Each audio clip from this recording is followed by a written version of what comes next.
Je voudrais ici présenter quelques causes de dégradation de Canisius par les riverains, en mentionnant premièrement la recherche de bois de chauffage qui cible les gros arbres, le petit, du bois tout à fait vert, qui est morcelé, séché, pour être vendu, parfois pour des raisons de fabrication de choses qui ont besoin d'énergie.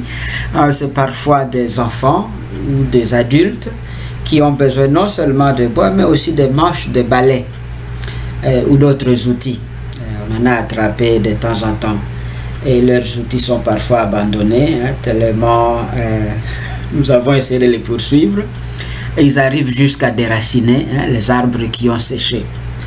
La deuxième cause, c'est la recherche des grillons, les makelele, la recherche de protéines par des populations souvent pauvres, mais aussi c'est la culture, c'est des insectes qui sont recherchés, poussent à détruire complètement les pentes. Et bien sûr, aux premières pluies, c'est toute cette terre qui se retrouve dans les contrebas. Si nous ne faisons pas attention, nous serons comme Kimbondo ici en face de nous. La troisième raison, ce n'est pas la dernière, c'est la recherche de médicaments. Il se fait que notre possession est remplie de plantes utiles, plantes médicinales. La plante est repérée, ensuite souvent elle sera complètement déracinée, parfois jusqu'à laisser des gros trous. L'arbre est emporté, le reste est utilisé comme du bois.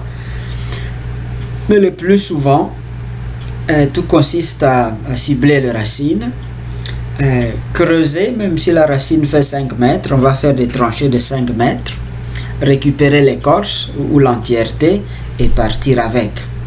Mais il arrive aussi que ce soit tout simplement les branches et les troncs qui sont la cible, et donc une fois les écorces récupérées, tout le reste est abandonné sur place.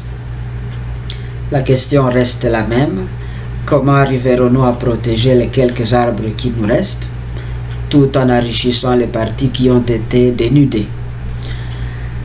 Question pas pour un champion, mais pour discerner comment nous prendrons soin de notre maison commune, qui nous servira encore pour les 50 ans, peut-être 100 ans à venir.